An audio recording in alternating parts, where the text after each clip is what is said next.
ജമാഅത്തെ ഇസ്ലാമിയുടെ നിരോധനം പിൻവലിച്ചതിന് പിന്നാലെ ജസ്മുദ്ദീൻ റഹ്മാനിയെ വിട്ടയച്ചിരിക്കുകയാണ് ബംഗ്ലാദേശ്. അൻസറുള്ള ബംഗ്ലാ ടീമിന്റെ തലവനായ ഇയാൾ ബംഗ്ലാദേശിലെ ജിഹാദി പ്രവർത്തനങ്ങൾക്ക് ചുക്കാൻ പിടിക്കുന്ന കൊടും ഭീകരൻ കൂടിയാണ്. തീവ്ര ഇസ്ലാമിക രാജ്യമായി ബംഗ്ലാദേശിനെ മാറ്റും എന്ന സൂചന തന്നെയാണ് മുഹമ്മദ് യൂനിസ് സർക്കാർ നൽകുന്നതും. ഗൗതം അനന്തനാരായൺ വിശദാംശങ്ങൾ നൽകാനായി ചേരുന്നു.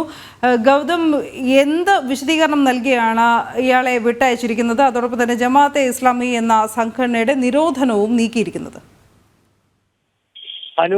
മുഹമ്മദ് യൂനിസിന്റെ നേതൃത്വത്തിലുള്ള സർക്കാർ ഇടക്കാല ഭരണകൂടമാണ് ഇപ്പോൾ ഈ ഇസ്ലാമിസ്റ്റുകളെ പ്രീണിപ്പിക്കുന്ന സമീപനം തന്നെ തുടർന്നുകൊണ്ടിരിക്കുന്നത്.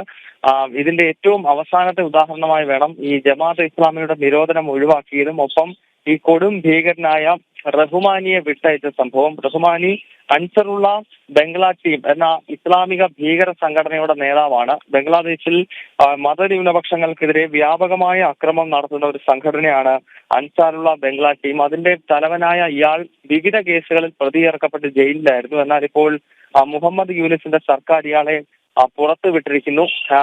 ഏതാണ്ട് 2 ദിവസങ്ങൾക്ക് മുൻപാണ് തീവ്ര ഇസ്ലാമിക സംഘടനയായ ജമാഅത്തെ ഇസ്ലാമിയുടെ നിരോധനം മുഹമ്മദ് യൂനിസിന്റെ നേതൃത്വത്തിലുള്ള ഇടക്കാല സർക്കാർ പിൻവലിച്ചത്. ഇതിന് പിന്നാലെയാണ് ഇപ്പോൾ ഈ കൊടും ഭീകരനെ വെറുതെ വിട്ടിരിക്കുന്നത്. എന്തായാലും ബംഗ്ലാദേശിനെ ഒരു തീവ്ര ഇസ്ലാമിക രാജ്യമാക്കി മാറ്റാനുള്ള ശ്രമത്തിന്റെ ഭാഗമാണ് ഈ മുഹമ്മദ് യൂനിസ് ഇപ്പോൾ കൈക്കൊള്ളുന്ന ഓരോ നടപടികൾ എന്നാണ് പൊതുവെ ഉയരുന്ന വിമർശനം.